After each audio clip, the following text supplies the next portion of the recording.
Bonjour à toutes et à toutes. Alors, ça va commencer.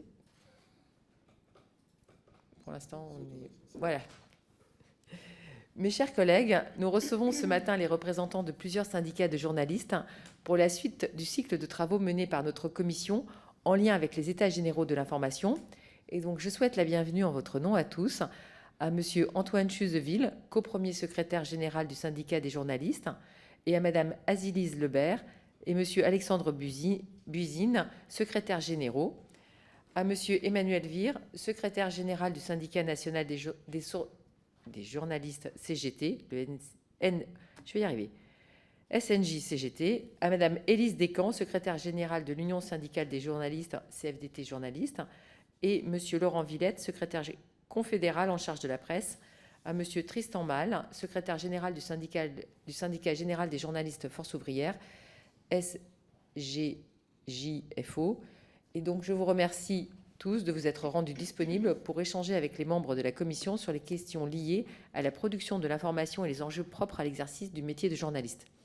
Mon collègue Iñaki Etchaniz, ici présent, qui est dans la salle, et moi-même, qui sommes rapporteurs d'une mission d'évaluation de la loi Bloch, avons constaté au cours de nos travaux que depuis 2016, année de la promulgation de la loi, les transformations du paysage informationnel déjà à l'œuvre n'ont fait que se renforcer, voire s'accélérer. Qu'il s'agisse de l'importance croissante des canaux de diffusion numérique, et particulièrement des réseaux sociaux, ou de la viralité et la continuité du cycle de l'information. Donc, moi, j'aurai quand même quelques questions, et je sais que mes collègues en auront vraiment beaucoup d'autres ensuite. Comment analysez-vous les conséquences de ces phénomènes sur la production d'une information fiable et indépendante? Quels en sont, selon vous, les impacts très concrets sur le travail des journalistes? Et aujourd'hui, les sources d'information se sont diversifiées et multipliées, ce qui a modifié les habitudes des citoyens, notamment des plus jeunes. Selon vous, comment faire en sorte de renforcer l'identification par le public de l'information vérifiée? Faut-il introduire des processus de labellisation ou de certification tels que le Journalism Trust Initiative, excusez mon accent? Faut-il mener des actions d'éducation aux médias spécifiques? Et si oui, lesquelles seraient alors les plus pertinentes à votre avis? Le métier de journaliste est soumis à une déontologie particulière, énoncée dans de grands textes tels que la Charte d'éthique professionnelle des journalistes du Syndicat national des journalistes ou la Charte de Munich de 1971. Mais ces principes régissent l'exercice de leur métier, sont soumis aux pressions très fortes exercées sur les journalistes. Comment, selon vous, mieux garantir la mise en œuvre de ces principes? Et de façon plus générale, le renforcement des garanties déontologiques passe-t-il par la création d'un organisme tiers indépendant qui pourrait ressembler au Conseil de déontologie journalistique et de médiation ou par un accroissement des pouvoirs de l'ARCOM? Ce sont des questions très ouvertes qui vous sont posées et où les réponses nous intéressent vraiment très fortement. Enfin, nous savons que la mission d'informer ne peut être détachée des conditions économiques de sa réalisation. Et donc, comment analysez-vous les transformations capitalistiques intervenues ces dernières années dans le secteur des médias et quelles sont les conséquences de la migration des revenus publicitaires vers le secteur numérique? Donc, et dans corollaire, quels en sont les effets sur les médias dits traditionnels? Donc, selon vous, est-ce que cela devrait vous conduire à repenser les règles de la concentration? Mais comme vous pouvez le constater, j'aurai aussi encore de très très nombreuses questions à vous poser, mais je vais quand même en laisser certaines à mes collègues. Donc, je vais vous céder la parole pour une première intervention et je rappelle que chaque syndicat dispose de 5 minutes et ensuite il y aura le jeu des questions-réponses où vous pourrez bien entendu à chaque fois répondre comme vous, enfin avec un temps qui vous semble nécessaire, sans, on va dire, tout en respectant quand même un temps qui permette l'interaction et le fait d'un dynamisme. On n'est pas très nombreux ce matin, donc ça devrait pouvoir permettre des échanges. Voilà. Donc, comment? Oui, donc Madame Lebert. Bonjour, merci à tous. Au nom de l'intersyndicale, l'actualité guidant effectivement l'activité des journalistes que nous sommes tous, je vais vous lire un texte préliminaire rédigé hier soir en relation avec une actualité législative. Rallongement de la prescription du droit de la presse, c'est encore une fois la liberté d'informer qu'on bâillonne. Les parlementaires ont décidément de plus en plus de mal avec la liberté d'expression. À l'occasion du débat au Sénat sur la proposition de loi renforçant la sécurité des élus locaux, un amendement déposé conjointement par la sénatrice LR Catherine Di Folco et le groupe socialiste modifie la loi de 1881 sur la presse. L'article 2 bis de cette proposition prévoit que pour les délits de diffamation ou d'injure publique contre un élu ou une personne dépositaire de l'autorité publique, le délai de prescription sera porté de 3 mois à 1 an, faisant une loi d'exception pour les seuls élus. Ce texte a été débattu ce mercredi 7 février à l'Assemblée nationale en 10 minutes, révèle le journal d'information Mediapart. Si la députée Renaissance Violette Spilbou l'a limité aux seuls élus, locaux ou nationaux, et aux candidats à un tel mandat, la proposition enfonce un coin sans précédent dans le fragile équilibre de la loi de 1881. La loi de 1881 sur la liberté de la presse en France fait figure de modèle jusqu'à la Cour européenne des droits de l'homme pour la défense de la liberté d'expression. Le SNJ, le SNJ-CGT, la CFDT journalistes et le SGJ-FO, organisation syndicale représentative de journalistes en France, condamnent avec la plus grande fermeté cette modification d'une des lois les plus protectrices de la liberté d'expression, de la liberté d'informer et d'être informé. Ce rallongement du délai de prescription mettrait une épée de Damoclès sur le traitement de l'actualité politique, avec le risque de voir, durant 1 an, un élu ou un candidat s'en prendre à un ou une journaliste ou à un éditeur de presse, si la suite de son mandat venait à subir les conséquences d'informations délivrées par un organe de presse. C'est aussi une pression financière supplémentaire mise sur les éditeurs, journalistes et organisations de défense de la profession, avec un risque d'inflation des procédures et de leurs coûts. C'est un coup porté contre la démocratie dans son ensemble. Les journalistes auraient le droit d'enquêter et de faire leur travail d'investigation, sauf à s'intéresser de trop près aux affaires politiques de ce pays. On marche sur la tête. La liberté d'expression ne peut se négocier. Si les éditeurs de presse et les journalistes, depuis plus d'1 siècle, peuvent avoir à rendre des comptes devant les tribunaux du poids de leurs écrits, il n'est pas question qu'une catégorie de citoyens, qui par ailleurs sont aux manettes du pouvoir législatif, puissent exercer une pression intolérable sur la liberté d'informer des rédactions. Alors que les états généraux de l'information sont en cours et que les propositions citoyennes font état d'une demande de transparence, cette proposition des députés nous apparaît comme un camouflet au libre exercice du journalisme. L'intersyndicale des journalistes s'oppose catégoriquement à cette modification de la loi de 1881 et demande le retrait immédiat de cet article 2 bis de cette proposition de loi. Contactée, Violette Spilbou, députée Renaissance et rapporteure, s'est dite ouverte à une table ronde rapide avant la commission mixte paritaire prévue fin février. L'intersyndicale déposera une question prioritaire de constitutionnalité si cette proposition de loi est adoptée en l'état. Merci beaucoup. Je vais m'exprimer maintenant au nom du syndicat national des journalistes. Madame la présidente de la commission des affaires culturelles et de l'éducation, mesdames et messieurs les députés, merci de nous recevoir et de nous entendre dans le cadre de vos travaux sur les états généraux de l'information. Le 2 octobre dernier, le président de la République a adressé une lettre de mission au comité de pilotage de ces états généraux. Dans cette lettre, il rappelle notamment, je cite, « L'information dont tout citoyen a besoin doit être conçue et présentée dans le respect des principes de liberté, d'indépendance, de pluralisme et de fiabilité. » Cette mission, informer les citoyens, c'est celle des dizaines de milliers de journalistes que nous représentons aujourd'hui. À ce titre, nous devons rappeler ici que cette mission est aujourd'hui très difficile à mener. Depuis le mois d'octobre, nous n'avons pas été souvent sollicités par les États généraux de l'information, nous n'avons pas été beaucoup associés à leurs travaux, nous le regrettons, mais quand nous l'avons été, nous avons à chaque fois rappelé les nombreuses urgences auxquelles notre profession est confrontée. En introduction, et en essayant de respecter le temps imparti, nous souhaitons brièvement en rappeler 5. Il faut lutter contre la dislocation des rédactions. Une information libre, indépendante, pluraliste et fiable ne peut pas se construire sur des professionnels fragilisés, menacés, précarisés. Le SNJ le rappelle inlassablement depuis plus d'1 siècle, la sécurité matérielle et morale est la base de l'indépendance du journaliste. Nous en reparlerons en détail si vous le souhaitez, mais le constat est accablant. La vie de nombreux titres de presse en France est rythmée par les suppressions de postes, les licenciements.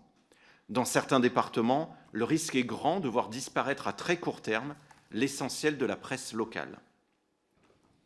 Au sein des entreprises de presse qui tiennent encore, les CDI se raréfient au profit de contrats précaires, parfois illégaux. Les employeurs ont, hélas, de plus en plus recours à des modes de rémunération qui ne respectent pas ce que prévoit le Code du travail. Ces délits sont régulièrement condamnés, mais ça ne suffit pas. Notre profession est aujourd'hui morcelée, paupérisée, ce qui a évidemment des conséquences sur la production de l'information et sur sa qualité. L'État doit intervenir pour mettre fin à ces pratiques. Les aides publiques à la presse doivent être conditionnées au respect du droit du travail. Le deuxième point, c'est la protection des sources d'information. Elles doivent être mieux protégées. Le SNJ souhaite que la loi de 2010 sur le respect de la protection des sources soit renforcée en précisant la notion d'impératif prépondérant d'intérêt public, qu'elle soit consolidée afin notamment d'empêcher l'espionnage des journalistes, mais aussi les poursuites judiciaires sous couvert d'atteinte au secret des affaires, par exemple. Par ailleurs, sur ce point, la notion de secret défense ne peut pas être utilisée de manière illimitée. Notre profession a été particulièrement choquée par la garde à vue récente de la journaliste Ariane Lavrieux, autrice d'une enquête sur les liens militaires entre la France et le régime égyptien. Il faut également mettre un terme aux procédures bâillons. Toutes ces pressions, ces intimidations sont des menaces graves pour la liberté de la presse. Troisième point, l'indépendance des rédactions passe par un renforcement des droits collectifs des journalistes. C'est pourquoi le SNJ préconise, entre autres, la reconnaissance juridique de l'équipe rédactionnelle. Et là encore, nous sommes à votre disposition pour détailler cette proposition.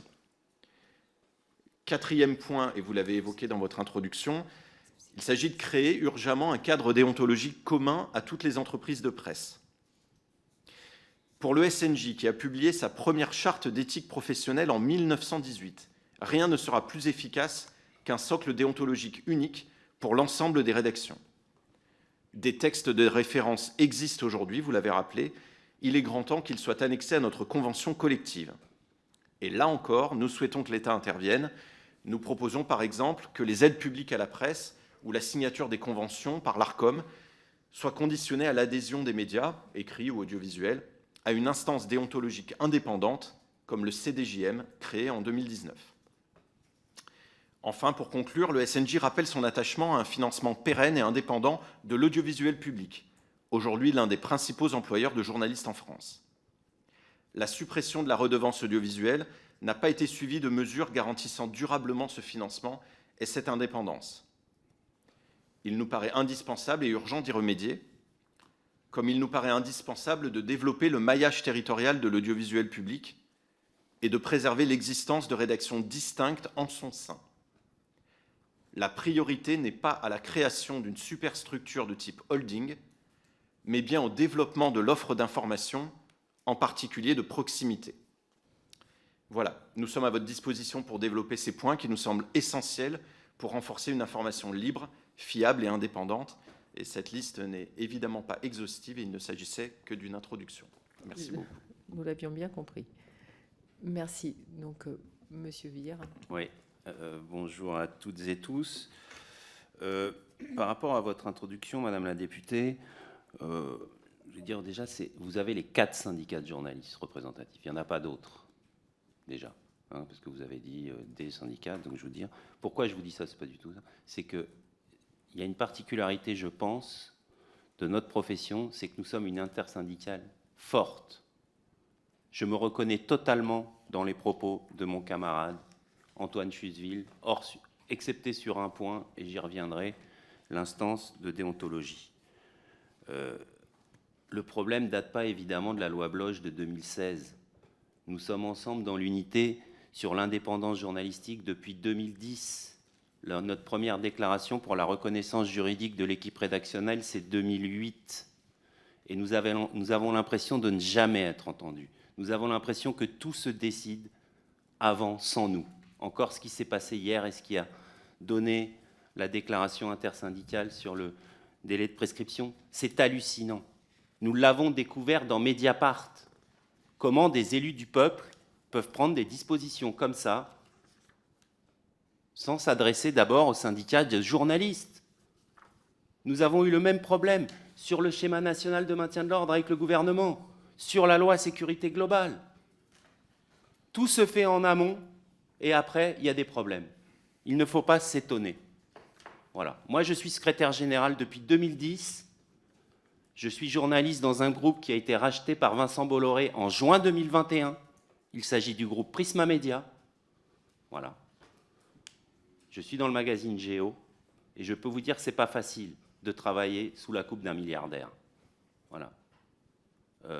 Et la thématique, c'est pour ça que je prépare jamais trop comme Antoine et je ne lis pas, parce que j'aurais pu écrire la même chose.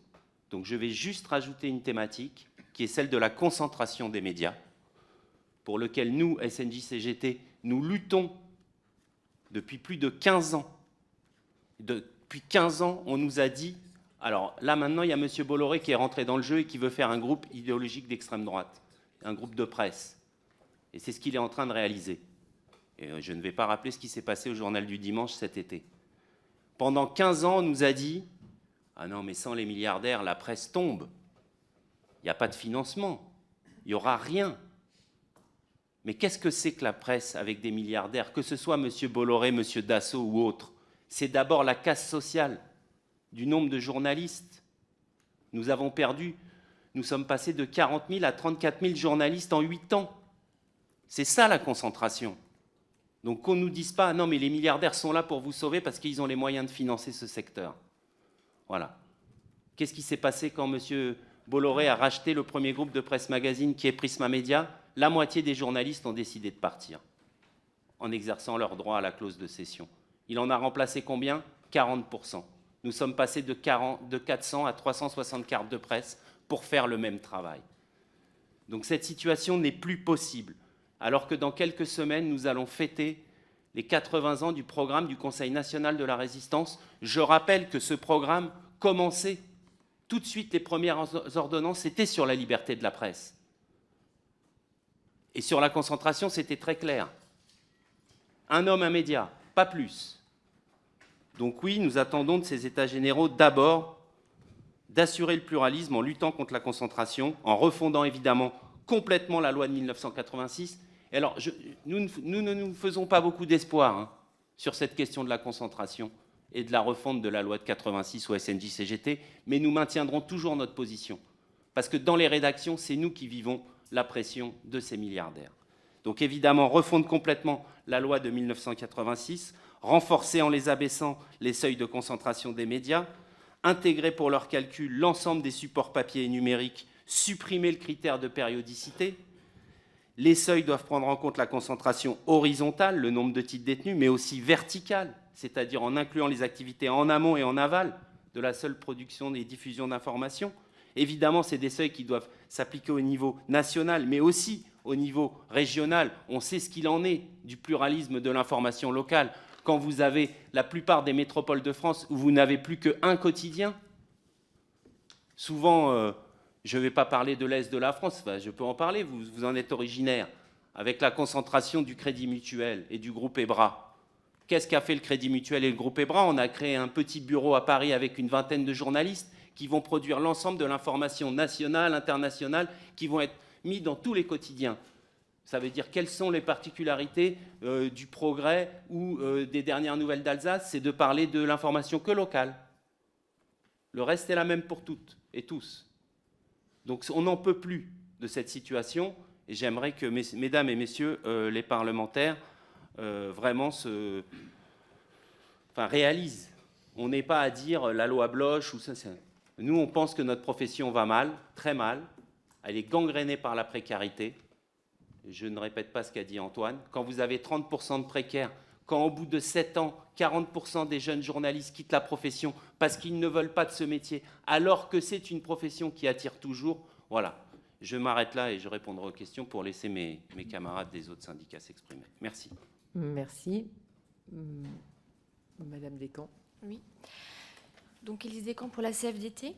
Donc, je ne vais pas répéter tout ce qu'ont dit mes camarades et sur lequel nous sommes d'accord sur la plupart des constats. En effet, on constate que les journalistes ont une place qui est de moins en moins comprise dans la société. Nous ne nous sentons plus faire partie vraiment du paysage quotidien des citoyens. Pas seulement des citoyens, mais aussi de toutes les personnes qui façonnent notre pays, notamment les élus, mais pas que. Pour nous, les problèmes viennent du fait que nous manquons de temps pour bien travailler. Je vous résume déjà en 4 points. Nous manquons de temps. Ça, c'est le rôle des employeurs. Nous manquons de sécurité. Il y a beaucoup trop de précarité. Nous avons besoin de travailler sans entrave. Nous avons besoin que la liberté de la presse soit réaffirmée. Et nous avons besoin d'être soutenus par nos employeurs et par les pouvoirs publics. Être soutenus par les citoyens, on le voudrait bien aussi. Mais les citoyens, quelque part, on est à leur service. C'est à nous d'aller les chercher. Mais pour ça, on a besoin que des conditions soient remplies. Le texte qui vous a été lu en préambule sur le rallongement du délai de prescription trouve écho sur le terrain. De plus en plus d'élus, mais pas seulement, des entreprises attaquent les journalistes ou critiquent sans les attaquer, mais émettent des positions pour les décrédibiliser. Je vais vous lire un petit extrait, ça s'est passé il y a quelques jours, un élu dans le sud de la France, de la commune d'Aiguille, sur lequel le journal La Provence avait fait un article, puisque la commune avait été visée par un contrôle de la Chambre régionale des comptes. Et donc c'est le maire qui écrit à ses administrés.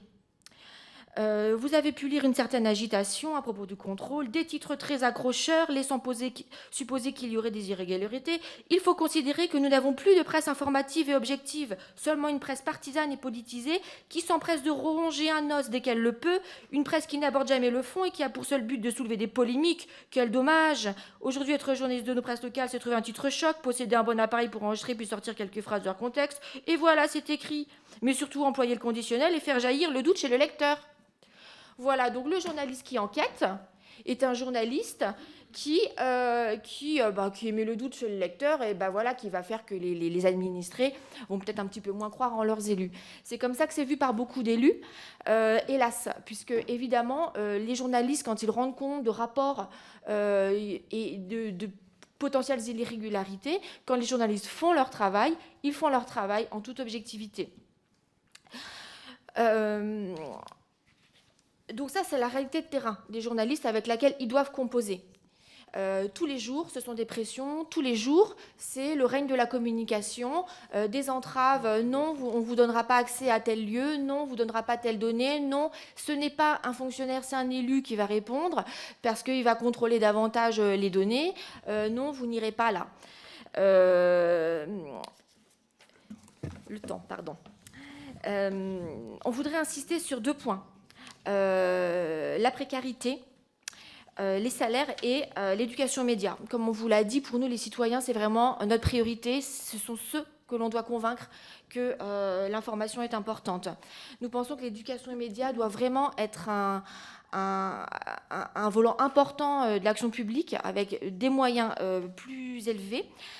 Et en retrouvant le sens de l'information journalistique, parce que trop souvent, on constate que l'éducation aux médias et l'information est vue comme une éducation à analyser les fake news, à avoir un esprit de doute. Alors évidemment qu'il faut apprendre aux jeunes et aux moins jeunes, parce que les personnes de plus âgées sont tout à fait perméables à toutes ces questions.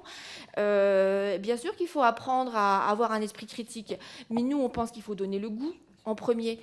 Comment voulez-vous que les citoyens s'informent s'ils n'ouvrent jamais un journal, s'ils n'ouvrent jamais une radio, s'ils n'allument jamais un programme d'information à la télé ? Pour ça, il faut donner le goût. Il faut cesser de tout le temps montrer qu'on doit avoir... on ne peut pas faire confiance aux journalistes. Il faut donner le goût. Pour ça, il faut montrer le pluralisme. Sur les plus de 4000 publications de presse, plus de 1000 radios, etc., qui existent, les citoyens pourront bien trouver leur compte. Donc donner le goût, payer des journalistes pour intervenir, non seulement témoigner de leur pratique, mais témoigner de la démarche journalistique, témoigner des doutes, de leurs dilemmes. Être journaliste, ce n'est pas une science exacte, c'est un métier, c'est de l'artisanat. Et c'est de ça qu'il faut témoigner pour redonner confiance. Arrêter de fantasmer sur les journalistes. Les journalistes se posent des questions tous les jours et ils peuvent transmettre de ça. Nous avons besoin d'intervenants qui soient bien rémunérés quand ils font de l'éducation aux médias, une rémunération en salaire pour que l'éducation aux médias ne soit pas une voie de plus de précarisation des journalistes. Pour parler de la précarité, en effet, aujourd'hui, un quart de la profession est pigiste ou enchaîne les CDD. Aujourd'hui, il y a une impunité totale. un groupe de presse qui fait travailler des journalistes en des dizaines de CDD de 1 jour par an. C'est tout à fait possible. Employer des journalistes en facture, c'est tout à fait possible. Voilà, il n'y a pas de problème. Pourtant, on a une loi, la loi Cressard. Je porte un badge sur moi. Nous aimons tous cette loi, la loi de 1974, qui qui indique la présomption de salariat. Tout journaliste doit être salarié. Cette loi n'est pas respectée. Nous demandons en premier lieu que cette loi soit respectée, qu'il y ait des moyens pour la faire respecter. Il faut des postes de contrôleur URSSAF, d'inspecteur du travail. Il faut une cellule au niveau du ministère du Travail, une cellule aussi interministérielle avec le ministère de la Culture, etc., pour combattre ces dérives. Voilà, nous avons besoin d'un statut pour les pigistes à l'étranger qui ne sont pas protégés. Et je donne la parole à mon collègue. Non, vas-y, sur les salaires. C'est fini ? Au départ, c'était 5 minutes par organisation. Oui, mais ça fait pas 5 minutes. 6 minutes 52. Voilà. Pardon ? Non, mais je vous ai laissé déborder, mais après, voilà, c'est par respect pour les autres organisations, comme nous avions au départ convenu de cela. Voilà. Donc, il faut que vous... Merci. Bien, bonjour à tous. Au nom du Syndicat général des journalistes Force ouvrière, nous pensons que l'avenir des médias d'information passe d'abord par le respect de l'information due aux citoyens. C'est la véritable question, à mon avis. Respecter l'information qu'on sert aux citoyens, qu'elle est un enjeu démocratique, qu'elle serve à éclairer les esprits et à faire des citoyens à part entière dans ce pays. Donc ça nécessite que l'information soit fondée sur les faits et non sur les commentaires, plus ou moins éclairés, les opinions, voire la propagande qu'on voit se déverser aujourd'hui à flux continu dans un certain nombre de médias et qui, je pense, sont à l'origine de la défiance de plus en plus généralisée de nos concitoyens vis-à-vis des médias. Alors, on a parlé de la concentration. Bien évidemment, cette situation dépend de l'organisation capitalistique de la presse française, de plus en plus concentrée entre quelques mains, et les groupes qui aujourd'hui détiennent la presse française, quel est leur but réel ? Je pense que l'information de qualité n'est pas le point de départ de cette concentration. On pourrait penser qu'en ayant des masses critiques, on pourrait faire et est-ce que c'est une source de profit, d'ailleurs, pour ces grands groupes ? On ne sait pas. Parce que quand on les voit, quand on voit les résultats de certains organes de presse, on a toujours un problème de modèle économique qui se trouve posé aujourd'hui.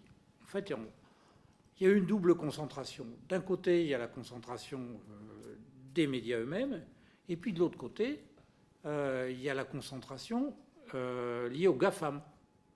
Je pense que beaucoup de patrons de presse ont prêté allégeance aux GAFAM en échange de l'utilisation des contenus journalistiques, et ils se sont pliés à toutes les exigences, notamment sur les formats, sur l'immédiateté de l'information, sur toute une série de sujets. Et en fait, on arrive à une information aujourd'hui de piètre qualité, destructrice des emplois, destructrice des droits des salariés, avec aujourd'hui des algorithmes qui dictent en grande partie la consommation de la presse. Et ça, c'est un vrai problème. D'autant qu'en faisant le choix du tout numérique, beaucoup des employeurs, des patrons de presse ont scié la branche sur laquelle ils étaient assis. On le voit aujourd'hui. Le numérique n'est pas un modèle économique viable à cette étape-là, à part de quelques rares exceptions près. Mais par contre, et le print qui reste l'essentiel des recettes aujourd'hui des groupes de presse, le journal imprimé, reste quand même leur principale ressource. Et donc, il y a véritablement un problème de modèle économique aujourd'hui dans la presse, et qui est lié à ces phénomènes de concentration et à ces effets désastreux. Et on aura peut-être l'occasion d'en parler. On a certainement des propositions à faire, nous. Les camarades en ont déjà parlé. Autre point qui est important à mon avis, c'est l'état des libertés publiques dans ce pays. Et je pense que sans liberté publique, il n'y a pas de presse, il n'y a pas d'information indépendante. Et il faut reconnaître que quand même depuis 2015, notre pays est engagé dans une dérive autoritaire un peu importante, hein, et qui s'est traduit du point de vue des droits de la presse par un certain nombre de remises en cause. Hein. Sur la loi de 80, celle dont on a parlé n'est pas la première, hein, les remises en cause de la loi de 80. Hein, la liste est longue des remises en cause. Et puis, il y a toute une série de lois Bayon, hein, qui ont été mises en place. Voilà. Et donc, je pense que la question de la liberté d'informer, des libertés publiques et de la liberté des sources en particulier est une question essentielle. Et nous également, nous pensons qu'il faut revenir sur cette loi de 2010 qui n'est pas une garantie suffisante pour les journalistes.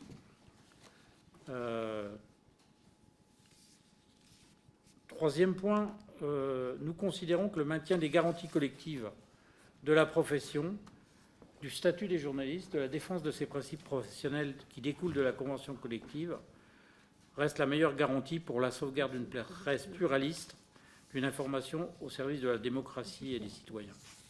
Bon, là, je ne vais pas développer, mais je partage l'avis exprimé par nos camarades du SNJ et par les autres syndicats sur le fait que, il y a aujourd'hui une véritable dislocation des rédactions. C'est vrai, on peut le dire, hein, avec de moins en moins d'effectifs, des gens de plus en plus précarisés, une pression constante des conditions de travail, ce qui fait qu'effectivement, et le fait aussi que la précarisation, c'est des lois qui ne sont pas appliquées, comme la loi Cressard, dont on va fêter quand même les 50 ans.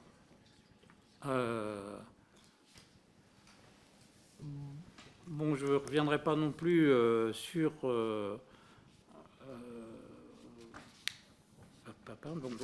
pense que... Voilà.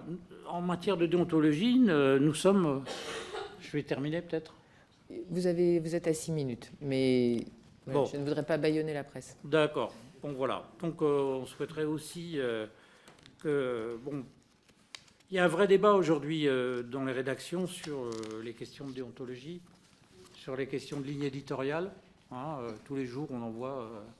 il y a quelques jours, il y a la SDJ du Parisien qui a fait tout un truc sur Parisien, est-il encore un journal généraliste, populaire, ou est-il de parti pris? C'est un vrai débat. Donc après, on ne partage pas tous les mêmes points de vue sur ces questions-là. Hein. Nous, par exemple, on est un peu réticents au statut juridique des rédactions. On est un peu réticents au comité d'éthique aussi par rédaction. On est attaché à l'unité de la profession, mais je pense que ces questions-là doivent être débattues et je pense que ça aurait été bien d'en débattre vraiment dans le cadre des états généraux de la presse, mais avec les intéressés. Voilà. Merci. Nous avons décidé, la Commission des affaires culturelles et de l'éducation, de participer aux états généraux de l'information et de donner une contribution, et pour cela de recevoir un certain nombre d'acteurs. Nous n'allons pas faire tous les débats, même si vous les souhaitez, très importants. Ah non, mais on trouvait quand même que c'était extrêmement important, et vous vous rendez compte ici que la liberté de parole est totale. Quand voilà, certains propos de ce matin, je les trouve un peu rudes et pas forcément justifiés, notamment au sein de cette réunion de ce matin. Je vais laisser la parole à mes collègues maintenant pour poser des questions. Oui, Iñaki, tu peux commencer puisque tu dois partir ensuite. Et comme c'est mon co-rapporteur sur la loi Bloch... Non, c'est pas le chouchou, mais c'est mon co-rapporteur.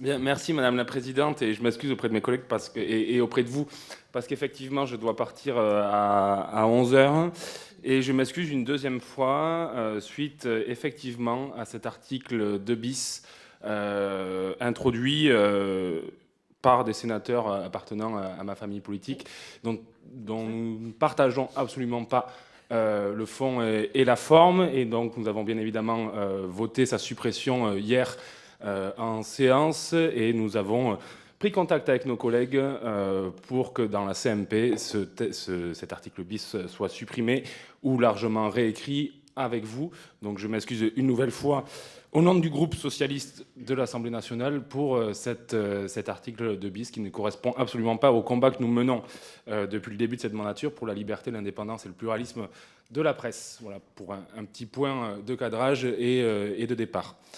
Sur le reste, effectivement, l'ensemble de vos propos des uns et des autres font écho aux travaux que nous menons depuis plusieurs semaines avec Isabelle Roche voilà, sont dans la droite ligne de la situation que nous avons analysée et que vous constatez au quotidien. Sur trois points.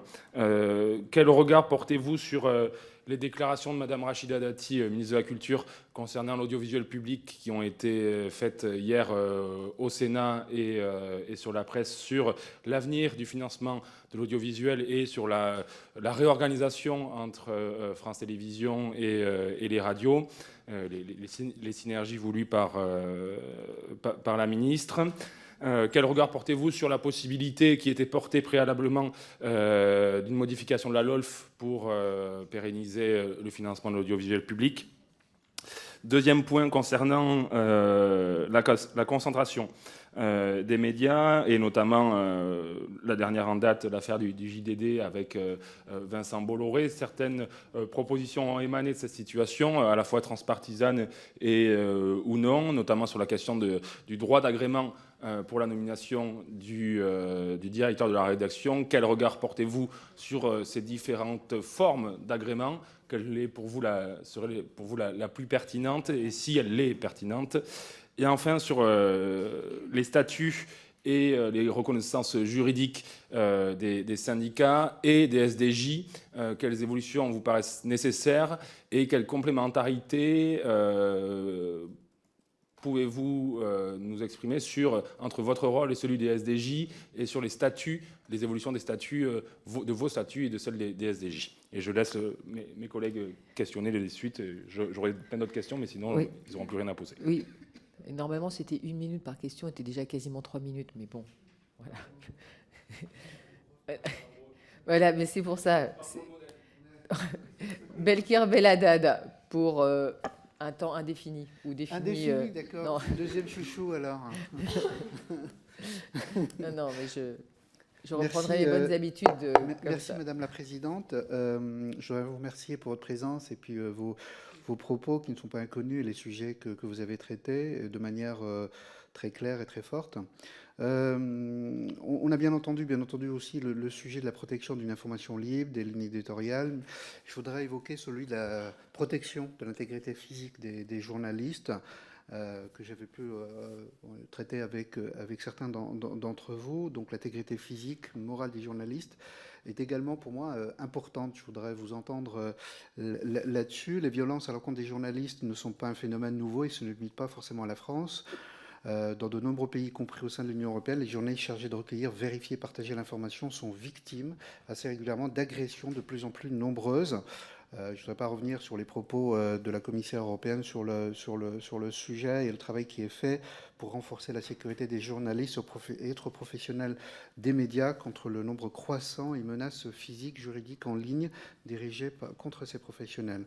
Dans le cadre de ces travaux, que pensez-vous notamment d'ajouter les journalistes à la liste des personnes dont la qualité entraîne une circonstance aggravante, comme d'autres professions, lorsqu'elles sont victimes de violences et ont entraîné la mort sans intention de la donner? Donc c'est une interpellation sur une problématique très, très précise qui est celle de la protection de l'intégrité physique. Voilà, merci. Merci, monsieur le député. Sarah Legrain. Merci Madame la Présidente. Je suis très heureuse qu'on puisse entendre ici l'intégralité des syndicats représentatifs de journalistes. C'est une demande que j'avais faite pour mon groupe. On était plusieurs à l'avoir faite et puis que j'avais faite aussi dans le cadre des États généraux de l'information. J'avais demandé à quel point vous seriez associés à cette initiative issue de l'Élysée. Dans la dernière audition, on parlait avec les sondeurs de la question de la confiance des Français dans les médias. Et c'était intéressant parce qu'il ressortait l'idée que finalement, il y avait un certain respect pour le travail des journalistes et un certain rejet pour le système médiatique. Donc ça alimente chez moi une intuition qu'il y a quelque part un lien entre déontologie journalistique et système plus ou moins protecteur ou non de l'indépendance des journalistes et de leurs conditions de travail. Alors, puisque vous l'avez évoqué, je ne veux pas ne pas y revenir, la loi de protection, enfin une loi d'exception à nos yeux des élus, pour les élus votée hier, donc il ne vous aura pas échappé que mon groupe La France Insoumise a voté contre, a voté précisément contre cette atteinte à la liberté de la presse, plus largement contre toute la loi, au risque de se faire traiter, ça ne manquera pas sans doute, de partis anti-républicains favorables aux violences contre les élus, quand bien même il en subirait lui-même, mais c'était parce que effectivement cette loi d'exception, ça nous semblait problématique d'adopter une loi qui puisse paraître loi d'exception et notamment qui soit un cheval de Troie pour la remise en cause d'un certain nombre de droits et libertés, notamment de la presse. Alors justement, puisqu'on a abordé cette loi d'hier, qu'est-ce que vous verriez comme mesure légistique? Donc moi j'avais vraiment des questions un peu... qu'est-ce que vous auriez comme précision à nous donner à la fois face à la précarisation, au développement d'un journalisme non salarié? Vous avez parlé des contrôles sur la présomption de salariat, mais est-ce que vous pensez qu'il y a des évolutions légistiques à faire, notamment aussi sur la question du temps et du nombre de sujets traités par journaliste? Est-ce que ça, c'est quelque chose qui peut se mettre d'une façon ou d'une autre dans la loi? Face au phénomène de concentration des médias, est-ce que vous avez des pistes sur les seuils capitalistiques? Est-ce que vous avez des pistes aussi, ou les nuances que vous pouvez avoir entre vous sur la façon de reconnaître les rédactions, les sociétés de journalistes? On a vu ce qui s'est passé à Paris Match, au JDD, où elles ont récemment totalement semblent avoir disparu. Voilà, quelle mesure légistique peut être face à ça? Et enfin, sur la question justement des rapports journalistes-justice et de la protection juridique face aux procédures bâillons, face aussi aux plaintes gouvernementales, puisque vous avez évoqué le cas d'Ariane Lavrieux et que c'est une plainte donc du ministère des Armées vis-à-vis d'elle. Est-ce que vous voyez aussi des évolutions de la loi? Alors là, moi aussi, je vais citer Rachida Dati, mais pour le coup, il se trouve que outre les annonces récentes un peu inquiétantes sur l'audiovisuel public, elle était aussi, dans le temps, l'auteur d'une loi sur les protections des sources. Est-ce que vous pensez qu'il faille renforcer encore cette loi? Est-ce que vous pensez qu'il faut revenir sur les lois, au contraire, sur le secret des affaires et sur le secret défense? Est-ce que vous avez des pistes légistiques en la matière? Ça m'intéresserait beaucoup. Et aussi sur les liens journalistes et justice. Est-ce qu'il faut un type de justice particulier pour traiter les délits de presse, c'est-à-dire est-ce que la justice commerciale est une bonne chose ou pas? Voilà, au plaisir de vous entendre. Merci, Madame la députée. Jean-Claude Roux. Merci, Madame la Présidente, Mesdames, Messieurs. Donc, merci de votre présence déjà, et puis de nous avoir fait part aussi de votre réaction vive et tout à fait légitime. Et on peut espérer effectivement que la CMP répare. Rien n'est inexorable pour le moment. Merci de nous avoir fait part aussi des problèmes de fond, dont certains sont tous sauf récents, et puis d'avoir évoqué aussi un certain nombre de solutions possibles, comme les différents conditionnements que vous avez pu évoquer. Vous êtes revenu aussi sur un certain nombre de lois, dont certaines ne sont pas appliquées. Donc déjà, ça pourrait être le début d'une solution, ou d'autres sur lesquelles il faudrait sans aucun doute revenir. Donc moi, j'aurais 3 questions à vous poser assez rapidement. La première concerne de manière assez générale les EGI, puisque la plupart des syndicats dénonçaient dès octobre, on va dire, l'opacité et la mise à l'écart aussi des interlocuteurs sociaux de la profession, de ces états généraux. Donc est-ce que aujourd'hui vous vous sentez mieux impliqué dans les travaux, ou est-ce que le constat est toujours sans appel? Toujours par rapport à ces EGI, quel retour vous avez aussi sur les journées délibératives? C'est comme ça qu'elles s'appelaient, les journées délibératives citoyennes qui se sont déroulées fin janvier, début février, et puis aussi sur les contributions qui ont pu être faites par une centaine de citoyens. Donc ça, c'était les premières questions sur les EGI. Une autre question sur l'indépendance. Ce matin, j'ai écouté sur France Inter des témoignages par rapport à la situation de la RAI en Italie, où certains qualifient ces chaînes de télémélonie maintenant. Donc nous entendons très régulièrement dans cette commission nos collègues d'extrême droite critiquer l'audiovisuel public ait réclamé sa privatisation. Donc est-ce que dans un scénario catastrophe, vous imaginez que cette situation puisse aussi nous arriver en France? Et puis dernière question concernant, tout à l'heure vous avez évoqué la précarité, vous avez dit un mot des correspondants à l'étranger, hein, dont certains payent de leur vie effectivement leur travail et le droit qu'il nous confère à nous informer. Donc voilà, un mot sur la détérioration de leurs conditions de travail, au sens où leur contrat, souvent, enfin, ils sont privés de contrat et donc de droits sociaux. Donc il y a eu notamment ma collègue sénatrice Mélanie Vogel, hein, qui a fait des propositions. Je voulais avoir votre retour sur cette question également. Merci, monsieur le député. Donc, mesdames et messieurs des syndicats, ça va être à vous pour les réponses. Donc, qui commence? Je propose de commencer pour le SNJ. On s'est réparti rapidement les réponses. On va essayer vraiment de faire au plus vite, mais de répondre à toutes les questions. Merci à vous. Merci, monsieur Chanis, pour votre mise au point qui fait plaisir à entendre concernant le vote d'hier. Vous avez posé une question sur les premières déclarations de Rachida Dati concernant l'audiovisuel public et ses projets pour l'audiovisuel public. Bon, elle dévie pas totalement de la politique qui a été menée jusque-là, mais elle insiste très fortement sur la nécessité d'opérer des fusions, des rapprochements. Voilà, bon, c'est un vocabulaire qui ne rassure pas au sein des sociétés de l'audiovisuel public. C'est là où je travaille, moi, notamment à France Télévisions, parce que ces projets, on les voit avancer plus ou moins doucement, plus ou moins lentement depuis plusieurs années, et on craint que ça ne favorise pas, en particulier l'information, le pluralisme de l'information de proximité. On voit poindre des projets d'économie, de rationalisation, de réduction d'effectifs derrière ces fusions. Ça ne peut pas être ça le projet pour l'audiovisuel public. Vous avez posé une question également sur le financement.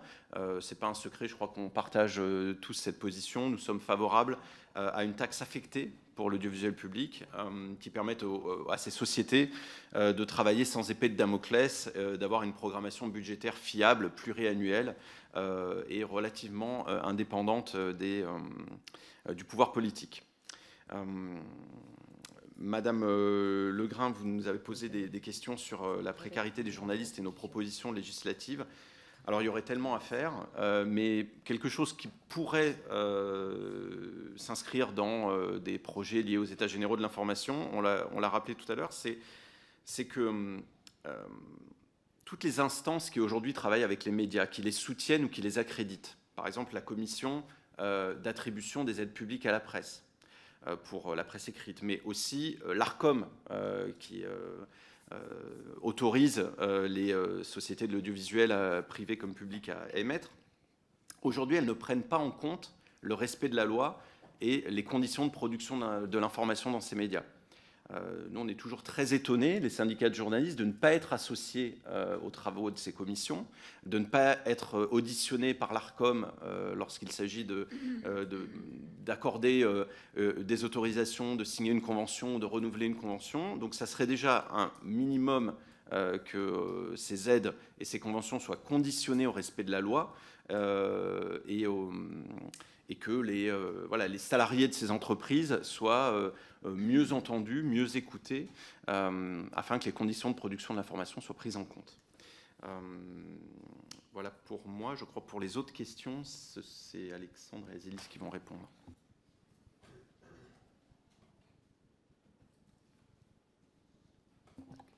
Merci.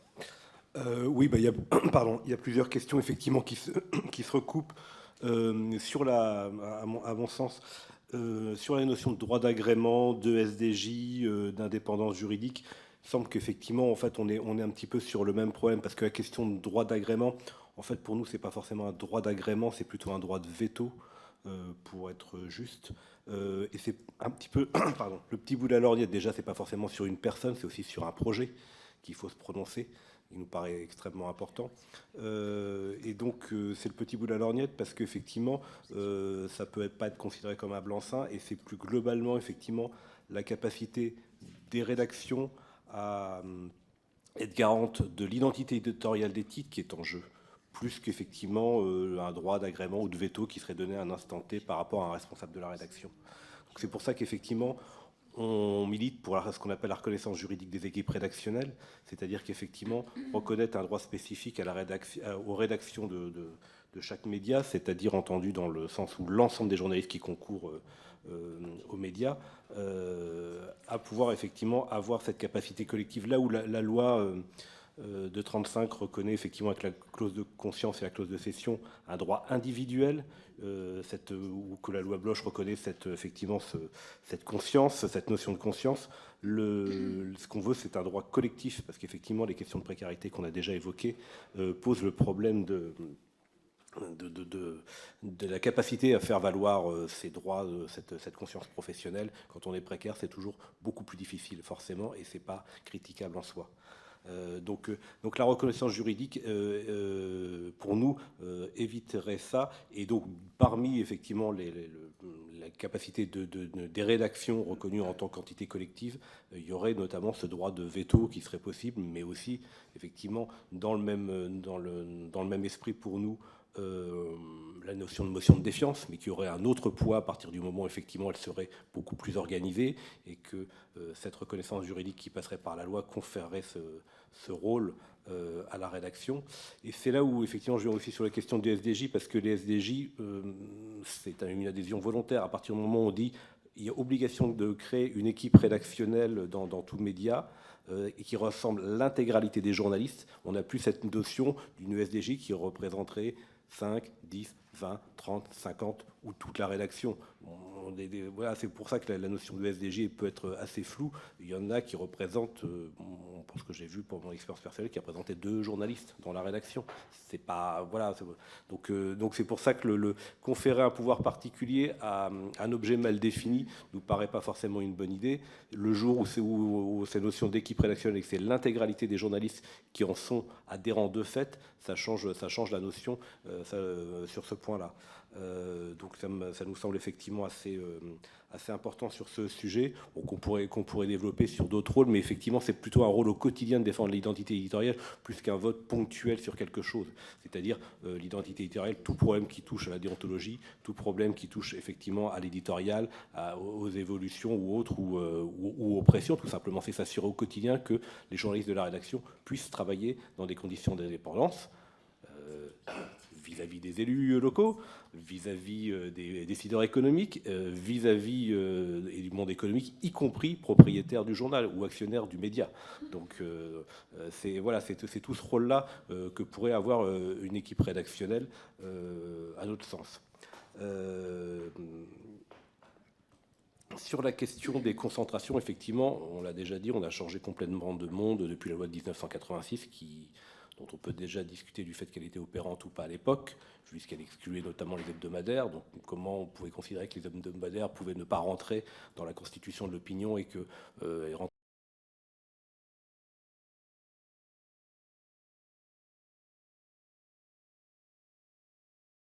en compte tout type de médias, tout type de supports confondus.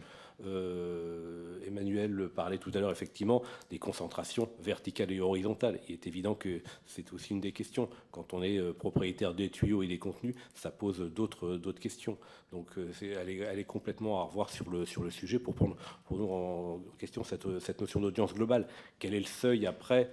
C'est une bonne question. Je dirais que quand il restera plus que la notion du seuil à définir, voilà, on est évidemment plutôt pour un abaissement des seuils aujourd'hui, vu les problèmes posés. Mais on voit bien que la loi est inopérante sur toutes ces questions-là. De toute façon, le constat a été fait, que ce soit au Sénat, que ce soit par la mission d'inspection générale qui a été faite, que cette loi était inopérante et était obsolète aujourd'hui.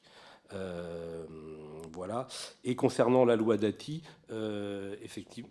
Oui, sur la protection des sources, pardon. Elle est bien, la loi Dati, mais effectivement, la notion d'impératif d'intérêt public, de prépondérant d'intérêt public, j'ai plus le terme exact en tête, pose question, parce qu'on peut mettre beaucoup de choses dedans, et on a vu qu'il y avait eu beaucoup de failles par rapport à ça. Donc, effectivement, elle serait à préciser et à renforcer sur ce point-là. On peut penser que la loi belge, notamment, peut être un bon exemple où, effectivement... Les personnes visées à l'article 2 ne peuvent être tenues à livrer les sources d'informations visées à l'article 3 qu'à la requête du juge, si elles sont de nature à prévenir la commission d'infractions constituant une menace grave pour l'intégrité physique d'une ou de plusieurs personnes, en ce compris les infractions visées à l'article 137 du Code pénal, pour autant qu'elles portent atteinte à l'intégrité physique, et si les conditions cumulatives suivantes sont remplies, les informations demandées revêtent une importance cruciale pour la prévention de la commission de ces infractions. Les informations demandées ne peuvent être obtenues d'aucune autre manière. La loi belge est beaucoup plus précise et beaucoup plus restrictive sur ce sujet-là. On pense que ça peut être effectivement un bon exemple sur le sujet. Je crois que j'ai fait à peu près le tour, en tout cas très rapidement, des questions auxquelles je pouvais répondre. Merci Alex. Je vais essayer de répondre rapidement sur 2 points qui étaient la question par rapport à l'intégrité morale et physique des journalistes, sur la question de la loi aujourd'hui. Aujourd'hui, ce qui distingue, c'est que, effectivement, qu'on soit journaliste ou pas, sans ITT, une agression est qualifiée d'infraction. Elle passe en délit quand on constate de l'ITT ou des facteurs aggravants. Le SNJ n'est pas favorable à un changement de cette loi en l'état, d'une part parce qu'il est souvent prôné le fait que sur les personnes particulièrement protégées, ils sont dans l'exercice d'une mission de service public. Or, les journalistes, par leur salaire de contrat privé, ne sont pas en exercice de mission de service public. Éventuellement, ils ont une mission d'intérêt général. Ça conduirait pour le SNJ à construire un écart supplémentaire entre les citoyens et les journalistes. C'est-à-dire que les journalistes travaillent, vivent, côtoient les gens qu'ils vont interviewer, auprès de qui ils font des reportages. Donc on n'estime pas qu'il soit nécessaire de créer une distinction entre nous et eux, sachant qu'effectivement l'axe qu'il faudrait suivre pour nous serait tout simplement rappeler un respect de base de l'exercice de la liberté d'informer.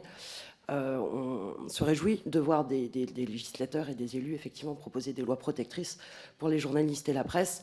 Quand on redescend en région, comme on dit, quand on exerce en région et qu'on entend derrière dans des meetings politiques la presse se faire huer, les journalistes se faire montrer du doigt, avec des propos tels que ma collègue de la CFDT a pu le lire, on reste, j'allais dire, très très mesuré quant à la réelle efficacité d'une mesure qui voudrait protéger plus particulièrement les journalistes. Et deuxième mesure de sécurité qui nous paraîtrait, nous, bien plus efficace, c'est tout simplement le respect par les employeurs des obligations de sécurité qu'ils doivent vis-à-vis de leurs salariés. C'est-à-dire qu'effectivement, dans des lieux d'exercice dangereux, et c'est là où je rejoins la problématique, par exemple, des correspondants de l'étranger, mais un employeur doit la sécurité à son salarié.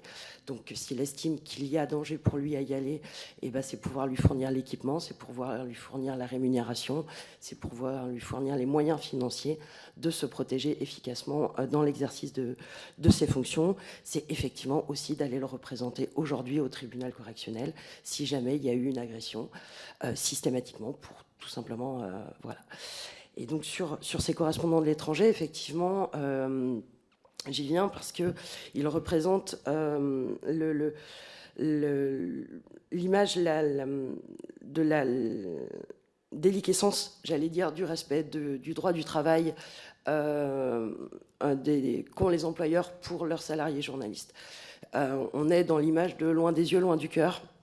Ces journalistes travaillent sur tous les continents avec de manière récurrente des lieux de conflit. Je pense à l'Ukraine, je pense au conflit Gaza-Israël actuellement, etc., ou des pays où le niveau de vie est extrêmement faible, sous le couvert d'une territorialité de la sécurité sociale, à savoir qu'aujourd'hui, un citoyen français ne peut être couvert par la sécurité sociale que s'il réside plus de 6 mois en France.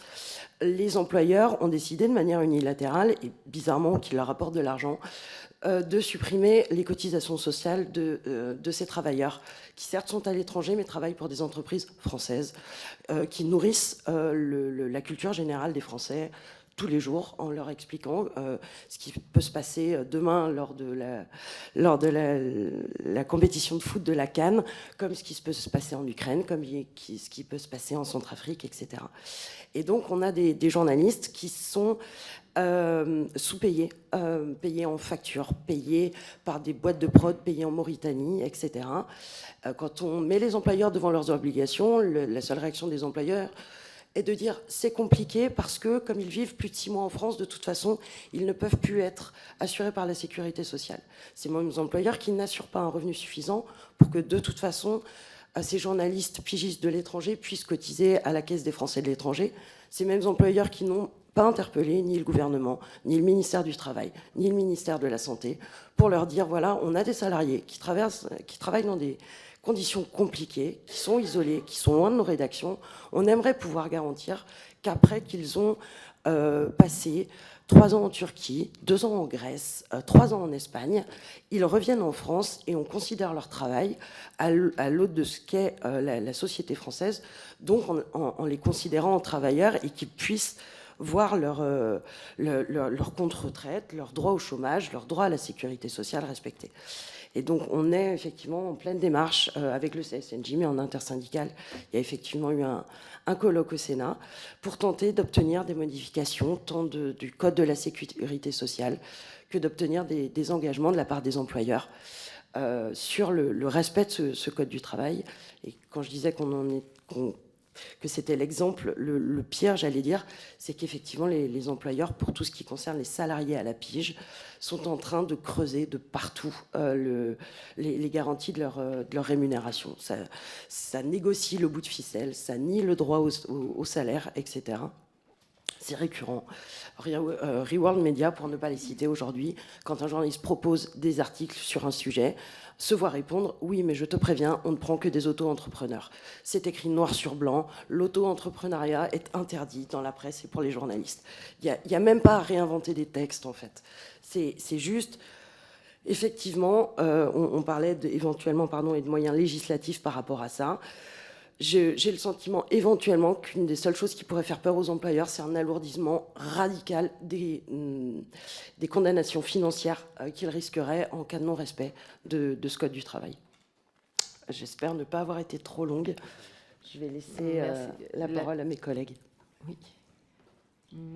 Il faut que vous... Madame Lebert, si vous... Voilà, merci. Merci. Beaucoup de questions, je vais essayer.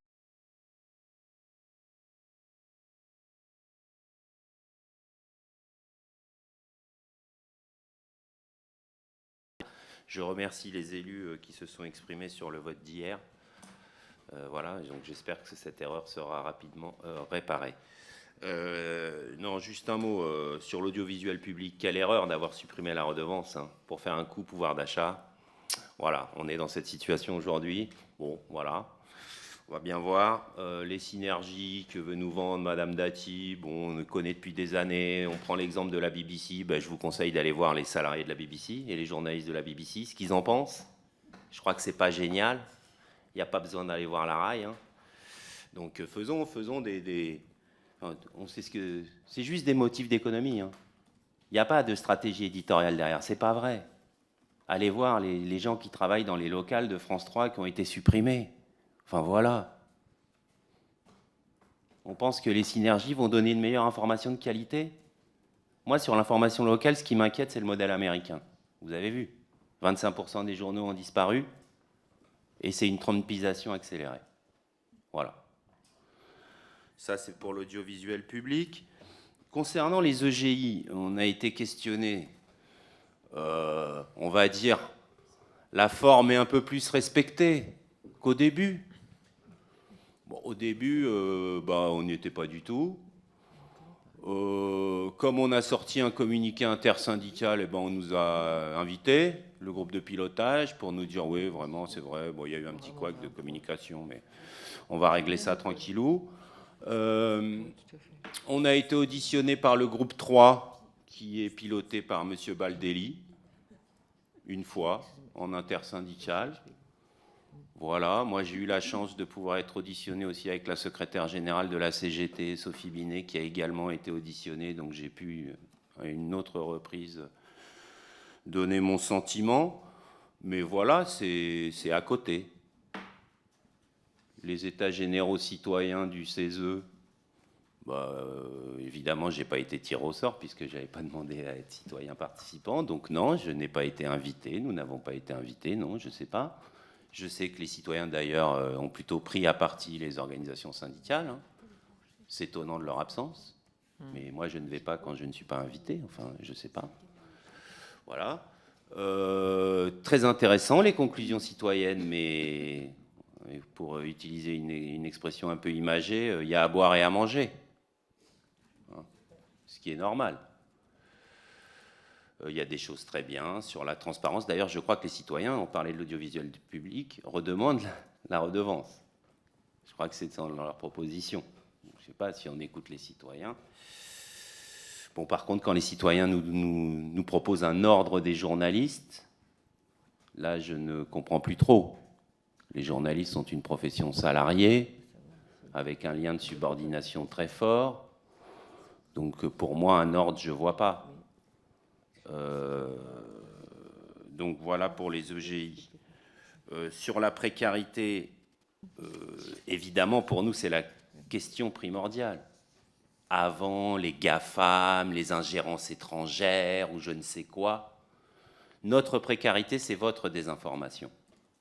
Clairement, quand vous avez une profession à ce point précarisée, bon, vous n'aurez jamais une information de qualité. Il suffit juste d'appliquer la loi Cressard, dont on va fêter l'anniversaire. Et d'ailleurs, je rappelle à ce sujet qu'il y a un député de l'Allier qui s'appelle Yannick Monnier, qui est en train de mettre en place un groupe de travail transpartisan qui devrait se réunir, puisqu'on a été reçu par M. Monnet et d'autres parlementaires, qui devrait se réunir fin mars, début avril, sur cette question de la loi Cressard et de son application. Voilà. Je pense ce qu'il faut que vous compreniez, personne n'en a parlé, et je pense que c'est un élément très important. Nous avons un dialogue social très, très, très faible dans la branche de l'information et des médias. Nous avons face à nous des syndicats patronaux balkanisés. Il y en a beaucoup, beaucoup, beaucoup, beaucoup, qui sont pour nous plus des syndicats de lobbying, à aller chercher des aides publiques ou d'obtenir des modifications, des choses comme ça. Et par exemple, dans le cadre des États généraux, et je reviens sur le droit d'agrément, on nous dit qu'il y a des pressions, du lobbying, pour que si on accorde le droit d'agrément en rédaction, on supprime la clause de cession des journalistes. Voilà. C'est comme ça que ça se passe. Et nous ne sommes pas associés à ces discussions, évidemment. Et donc j'en reviens au dialogue social lacunaire. Vous savez, depuis les ordonnances Macron de 2017, nous avons, enfin toutes les branches ont ce qu'on appelle une CPPNI, une commission paritaire permanente de négociation et d'interprétation de la convention collective. Voilà, une CPPNI. Chaque convention collective a ça, et c'est là le lieu de dialogue social dans la convention collective. Toutes les conventions collectives l'ont mis en place depuis 2017.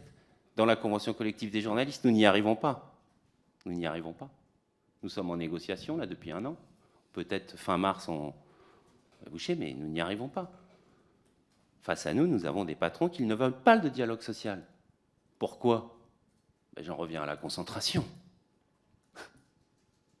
Pourquoi ils voudraient qu'on... Vous voyez, la boucle est bouclée.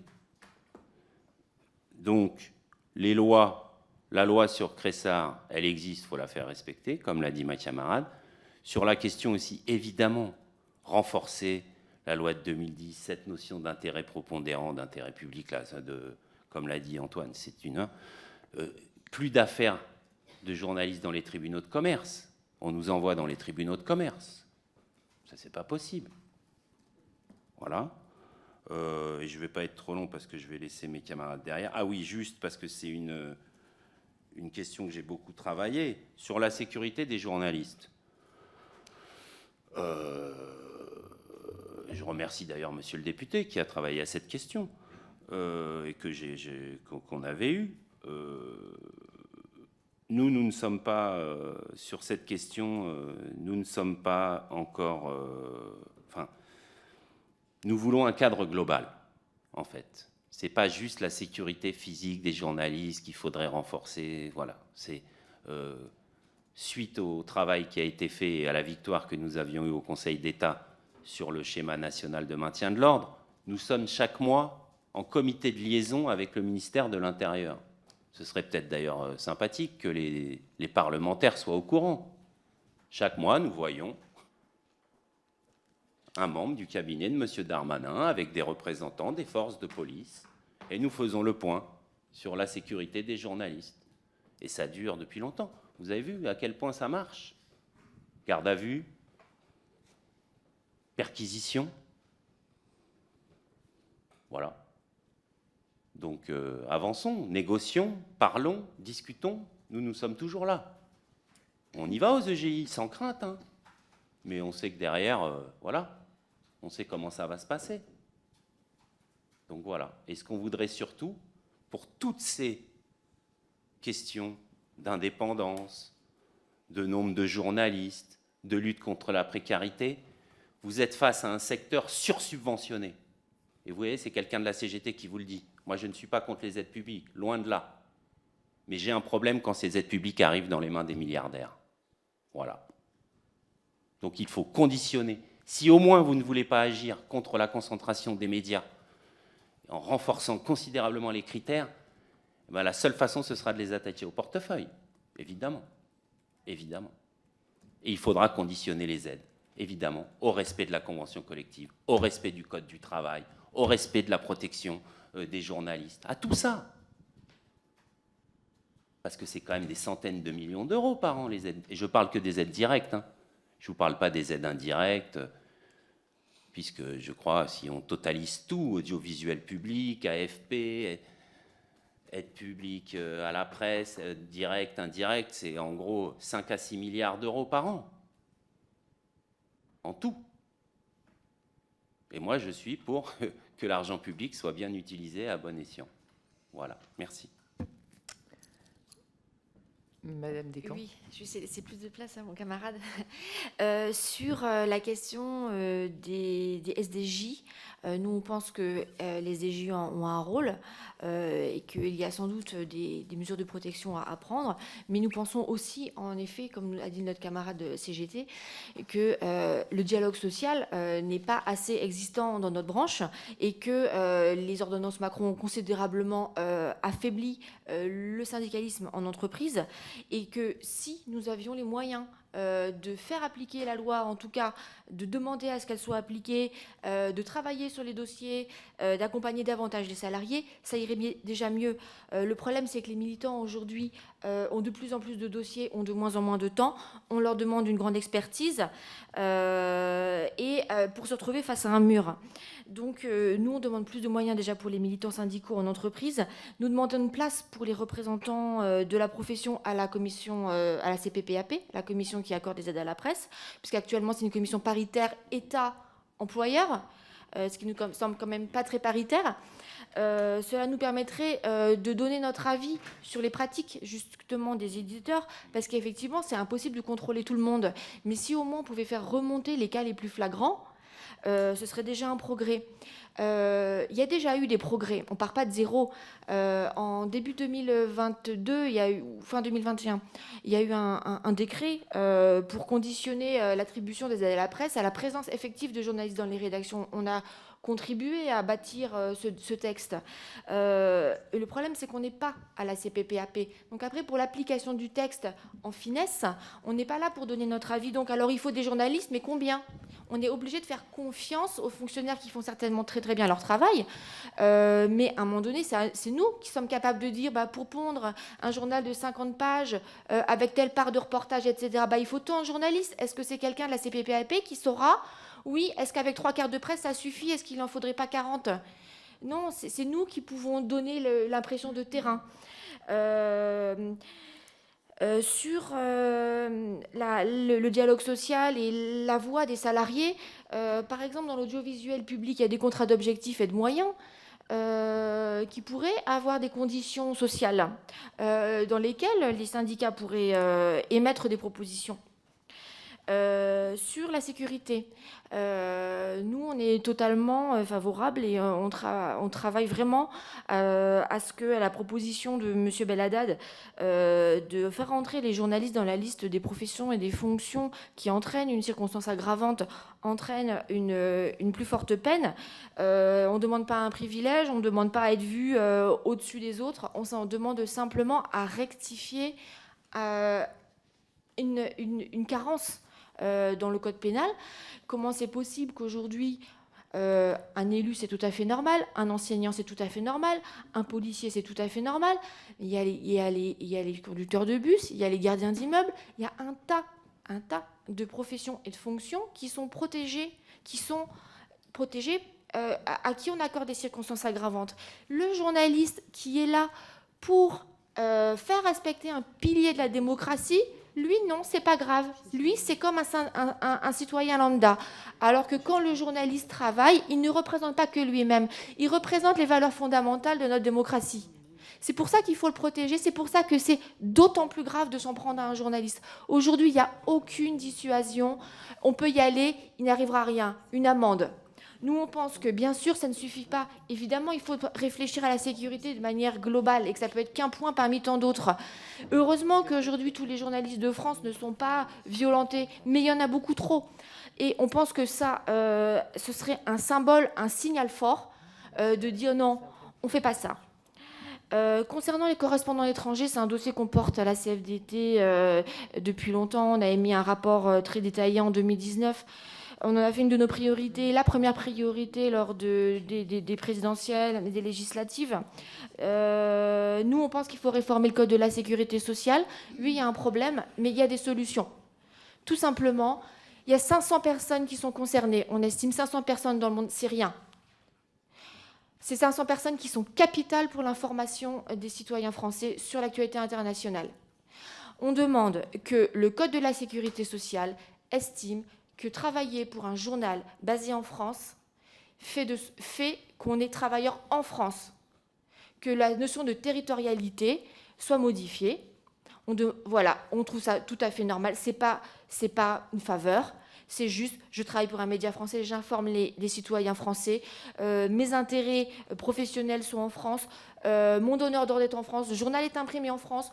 Pourquoi on estime que le journaliste qui travaille à l'étranger est résident à l'étranger et doit cotiser à la sécurité sociale locale, et pourquoi on estime que son employeur est dédouané? Non. Je reviens juste sur un point. Quelqu'un a dit il travaille sans contrat. C'est pas vrai. C'est pas parce qu'on relève d'un régime de sécurité sociale à l'étranger qu'on n'a pas de contrat de travail. Donc il faut vraiment scinder les deux. Contrat de travail et protection sociale. Aujourd'hui, il y a un bug au niveau du code de la Sécu. Mais ce bug peut tout à fait être réparé, même pas forcément par une loi, ça peut se faire très facilement. Voilà, nous on a tout un dossier qu'on peut vous remettre là-dessus. Sur la précarité, je vais juste parler des pigistes, après je donne la parole à mon collègue. Les pigistes, est-ce que c'est normal qu'aujourd'hui, il y ait des pigistes qui travaillent pour 30 € le feuillet? Un feuillet 1500 signes. Est-ce que c'est possible? Aujourd'hui, en presse régionale, il n'y a pas de barème. Voilà, parce qu'on travaille à la tâche, je suis pigiste. Parce qu'on travaille à la tâche, il n'y a pas de temps de travail ramené au tarif, donc tout est possible. Non, il faut des tarifs au feuillet qui considèrent le temps de travail qui a été mis en place, pas par des jeux d'équivalence, mais vraiment par une négociation de tarifs plus élevés.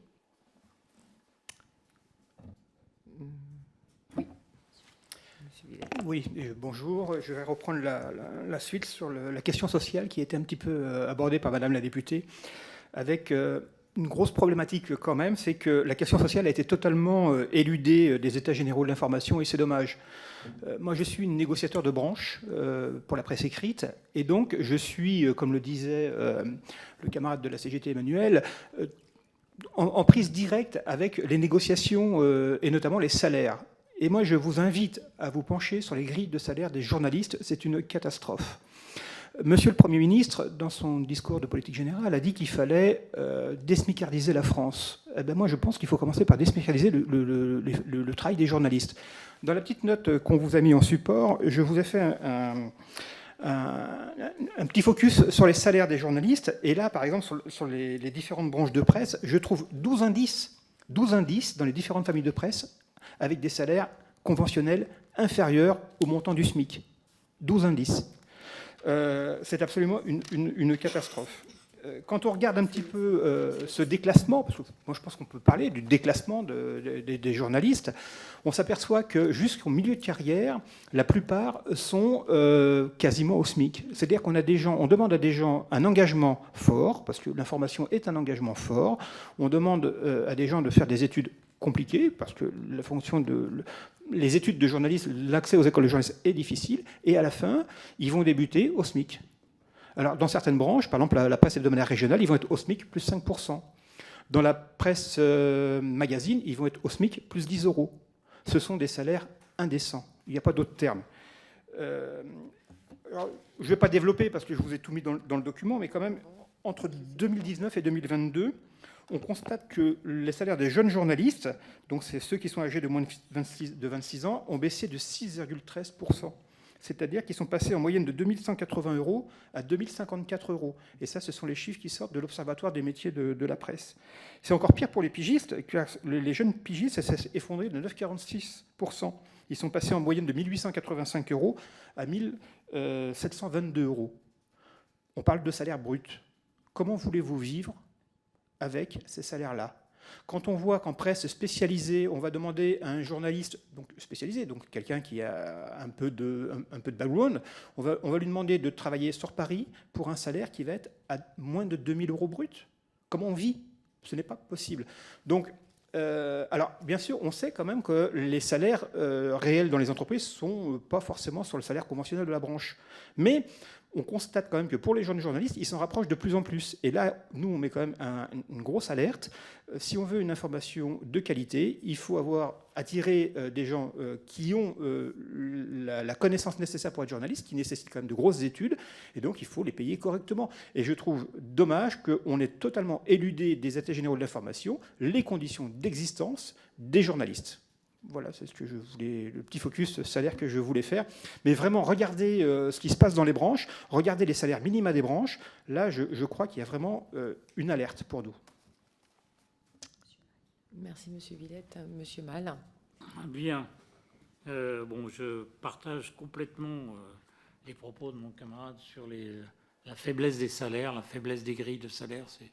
C'est quelque chose qui devient un vrai problème.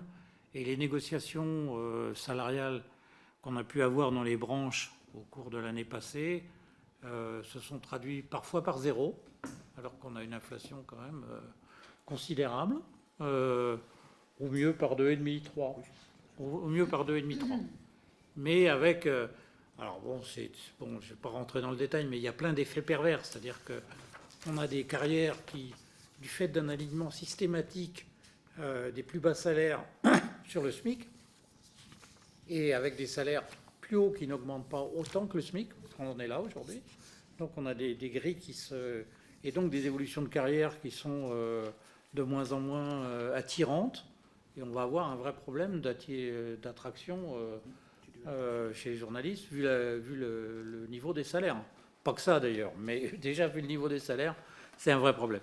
Et en général, bon, je partage aussi toutes les remarques qui ont été faites sur la nécessité de respecter le code du travail dans les entreprises de presse, parce que c'est vrai qu'on assiste à des choses qui sont de moins en moins tolérables, quoi.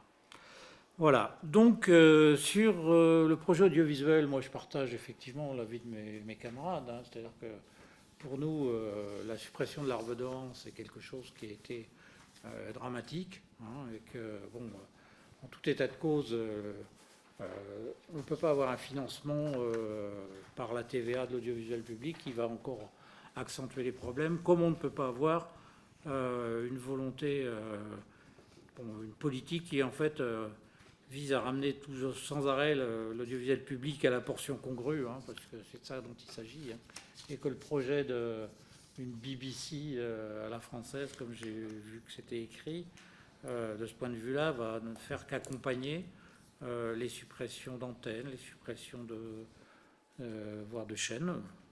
Voilà. Bon, ça c'était pour le projet de Madame Dati. Dati bis sur la loi sur la protection des sources, parce que c'est elle qui est... Cette loi porte son nom, quand même. Voilà. C'était, oui. Dati et Fillon. Donc, nous considérons que cette loi, elle est pas du tout adaptée. Parce que, en conditionnant le secret des sources, un impératif... alors, comment c'est, je ne sais jamais, c'est un impératif prépondérant, voilà, d'intérêt public. C'est la porte ouverte, on le voit d'ailleurs, c'est la porte ouverte à tout. Hein. Ça ne va pas empêcher Mme Lavrieux d'être convoquée, mise en examen, enfin mise en garde à vue, voir ses ordinateurs saisis. Bon, et puis de la même manière que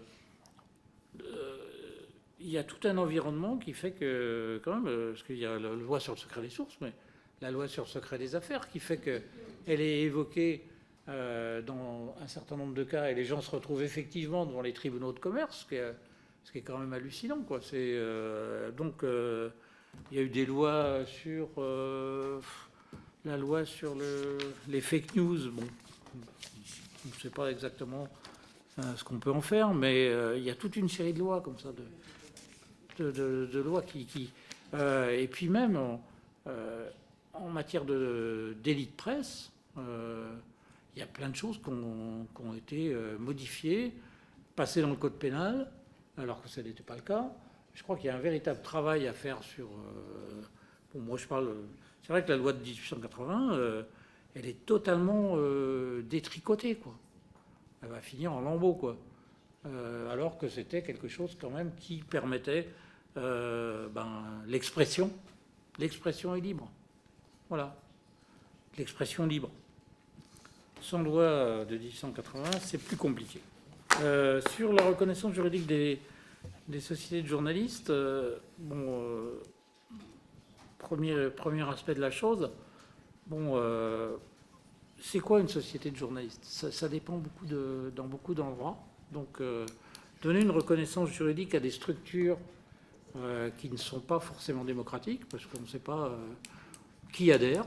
Est-ce qu'il n'y a pas de cotisation? Il y a parfois des assemblées générales, mais c'est un peu des choses un peu gazeuses, quoi, comme on dit.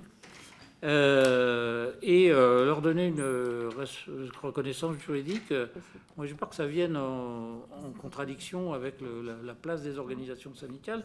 Et je dis ça dans un contexte où nous avons appris il y a quelques jours, lors du discours de politique générale, qu'on allait avoir une phase 2 de la simplification du Code du travail, et que parmi les pistes qui sont évoquées, il y a notamment la remise en cause de la priorité donnée aux organisations syndicales pour se représenter au premier tour des élections professionnelles, et que tout ça n'est pas peut-être sans rapport, hein, parce que si il y a plus de... Si les organisations syndicales représentatives, si on supprime leur possibilité d'être les seuls à se présenter au premier tour, il est bien évident que tout le monde va se présenter. Y compris, ça pourrait être des sociétés de journalistes, ça pourrait être d'autres gens. Et je pense que tout ça est un affaiblissement, encore des processus démocratiques dans l'entreprise. Hein, on a déjà bien morflé avec les ordonnances. Hein, et donc, je pense que ce n'est pas la peine d'en remettre une couche, parce que sinon... on s'en sortira jamais. Sur les états généraux, je sais pas, moi, on a, à part quelques, dont je vous remercie, c'est-à-dire quelques invitations comme la vôtre, on a été invité par le groupe 3, effectivement. On a dû voir M. Deloire une fois, mais c'était pour nous rassurer en disant non, on n'est pas méchant, on va vous associer. Les confédérations étaient reçues par le CESE et donc certains syndicats de journalistes étaient représentés à cette audition. Et puis c'est à peu près tout. Voilà. C'est à peu près tout. On n'a rien reçu. Les rendus des conventions citoyennes, si toi tu as eu un compte rendu, moi j'ai rien reçu. En tout cas, rien officiellement. Hein. C'est-à-dire que si on ne va pas les chercher, alors ça va. Donc c'est une conception un peu particulière d'états généraux quand même. Parce que l'état généraux, c'est que tout le monde doit pouvoir s'exprimer, en particulier ceux qui font l'information. Et on a un peu le sentiment que, bon, encore une fois, je vous remercie pour le fait qu'on soit là, parce que ça donne l'occasion de s'exprimer, mais c'est quand même un peu bizarre, quoi. Bon, et puis, on est un peu échaudé par d'autres grands-messes du même type, où, voilà. Bon. Et les demandes et revendications sont noyées dans un maelstrom d'intérêts particuliers, divers, variés, et qu'au bout du compte, ça ne débouche pas sur grand-chose. Donc, alors qu'il y a beaucoup à faire dans notre profession. Parce que, effectivement, la confiance des Français dans les médias, je pense que c'est quelque chose qui est important, qui est nécessaire. Je ne suis pas forcément, moi, pour protéger particulièrement les journalistes. Bon, leur donner un statut particulier dans la société qui serait... On est des salariés. Hein. On est des salariés. On est des salariés qui faisons un métier qui est de faire de l'information. Et moi, je dis, donnons-nous, en tant que salariés, les garanties suffisantes pour qu'on puisse faire notre travail dans des conditions sociales satisfaisantes, hein, avec une reconnaissance des carrières qui sont celles des journalistes aujourd'hui, qui sont difficiles. Donnez-nous des effectifs, arrêtez de supprimer des emplois, respectez notre liberté professionnelle, voilà, et la liberté d'informer en général. Moi, c'est ça que je demande aujourd'hui d'un gouvernement. C'est ça que je demanderais d'un gouvernement. Hein, parce que... Et puis, bon, il y a des mesures économiques. Hein. C'est clair que moi, je pense également que conditionner les aides à la presse, au lieu d'être à un certain nombre d'exigences en matière sociale, en matière économique, c'est quand même aujourd'hui quelque chose qui... voilà. Quand on voit quand même que le principal bénéficiaire des aides directes à la presse, c'est quand même M. Bernard Arnault, dont on sait combien il est nécessiteux, c'est un peu bizarre, pour le moins. Voilà, je terminais. Merci. Je ne voulais surtout pas couper vos propos. Je me serais bien gardée de couper vos propos. Et donc, moi, je vais vous remercier pour votre contribution et les réponses aux questions de mes collègues. Et je précise effectivement aux réponses de mes collègues, puisque moi, j'avais esquissé ou en tout cas posé un certain nombre de questions auxquelles je pense les réponses... je vous les poserai à un autre moment. C'est vrai que j'étais aussi intéressée de savoir, en fait, sur la transformation, la façon de s'informer, quels étaient les impacts et comment on aurait pu aussi avancer par rapport à ça. Ça me semblait être une contribution que vous auriez pu aussi apporter et qui était importante, puisque, en effet, cette transformation pèse aussi sur vos conditions d'existence et d'exercice de la profession. Et c'est un tout. Et donc, vous nous avez éclairé, mais c'est vrai que nous en étions quand même déjà largement conscients.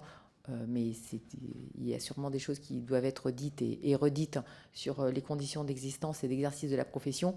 Mais moi, j'aurais aussi souhaité qu'on puisse aller encore un peu plus loin pour pouvoir nourrir aussi de façon plus importante la contribution que la Commission des affaires culturelles et de l'éducation apporte aux états généraux de l'information. Voilà. Mais je pense que... On vous transmettra une contribution écrite sur ce point-là, effectivement, auquel on n'a pas répondu à D'accord. l'oral, mais il y avait beaucoup de questions. Donc, oui, non, mais parce que comme en fait, à un moment, vous ne l'avez même pas évoqué, je me suis dit que, bon, soit vous pensiez que c'était des questions qui n'étaient pas... on va dire, dans votre scope et qui ne... Voilà. Mais je pense en fait que c'est un tout et un continuum dans l'exercice de la profession et dans la façon d'informer, et pour qu'on puisse délivrer une information fiable et de qualité à nos concitoyens et à nos concitoyennes. Voilà. Pardon, juste, je voulais préciser votre question, parce que sur la façon d'informer, sur le numérique, sur le print ou autrement, nous, on défend l'information, quel que soit le moyen. Et les journalistes qu'on le représente œuvrent tous les jours à bâtir des nouvelles offres, à être de plus en plus vraiment raccord avec... Non, mais je vous dis en fait, parce que c'est vrai que notamment par l'audition dans le cadre de la loi Bloch, on a entendu un certain nombre d'acteurs de la profession, mais vraiment de façon très large. Et le fait que la profession de journaliste ne soit pas toujours clairement identifiée et soit en concurrence avec des influenceurs ou autres, c'était aussi pour cela que j'avais posé ces questions, pour voir comment vous souhaitiez qu'on puisse y répondre et quel était votre regard par rapport à cette transformation et comment nous, du côté du Parlement, nous pourrions y répondre. Notamment, c'est pour ça que dans ma question, j'avais parlé, je soumettais l'idée, je n'ai pas dit que c'était forcément ça qu'il fallait faire, mais d'une labellisation. Voilà, comment à un moment on peut faire le citoyen, on peut l'amener à faire la différence entre un travail de journaliste et un autre travail. Voilà, c'était le sens de la question était celui-ci. Oui. Voilà, mais on va pas en fait parce que je reviens juste sur le tout début de notre allocution où nous le gros du travail c'est quand même l'éducation média. Alors peut-être qu'il y aurait des solutions dans des labellisations, des pictos, de je sais pas quoi pour identifier. Mais c'est vrai qu'avant tout il faut éduquer le citoyen et ça c'est l'éducation média qui le permettra. Après, même au sein d'une publication, il y a de l'information, il y a d'autres choses qui ne sont pas de l'information, il y a du public rédactionnel, il y a de la pub. Donc, même au sein d'une même publication, il n'y a pas que de l'info. Donc, identifier une publication comme étant une publication de presse, par exemple, avec des journalistes, c'est très bien. Mais n'empêche qu'il faudra toujours apprendre à reconnaître ce que c'est qu'un travail journalistique. Tout à fait. Non, mais c'est... Voilà. Je partage, mais je vous dis, j'avais... Voilà. Oui. Non, c'est ça, c'était pour aussi qu'on puisse... nourrir le débat aussi de cela, parce que ça fait partie, cette transformation du modèle économique, d'une grande partie des problématiques dont vous nous avez fait l'exposé ce matin. Voilà. Donc moi, je vous remercie. Juste, attendez, je vais clôturer, et puis je vais dire, voilà, nous nous retrouverons la semaine prochaine. J'ai sur mon papier, parce que... Voilà, mercredi prochain à 10h pour examiner la proposition de loi visant à renforcer la protection des mineurs et l'honorabilité dans le sport.